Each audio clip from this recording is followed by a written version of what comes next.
بسم الله الرحمن الرحیم. سلام از خدمت شما. مشاور املاک زاره هستم با یک خونه جدید، یک طبقه مستقل، حدوداً 80 متر زیربنا، یک خواب، آشپزخونه، کف سرامیک، کابینت‌ها فلز، دارای آب گرم کن، کولر، روشنایی کامل، سرویس حموم تا کف سرامیک،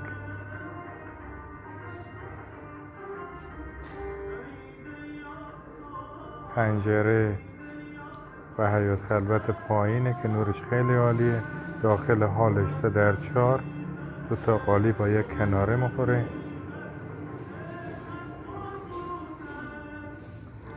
قیمت این خونه خیلی عالیه. حدوداً شما باید 800 تومن هزینه کنی. سندش ملکی محضری. یک خواب داره، کمد دیواری، نورش خیلی عالی. از این طرف هم نور داره داخل اتاق خوابش. راهروی ورودی حاله که قسمت تراس، یک تراسی داره.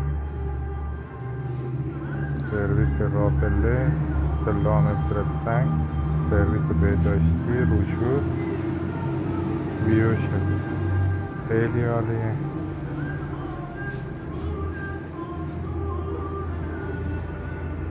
ضمناً میتونید با حمایت از ما دکمه سابسکرایب رو فعال کنید یا زنگوله رو بزنید تا از فیلم‌های بعدی ما داخل کانال مطلع شوید.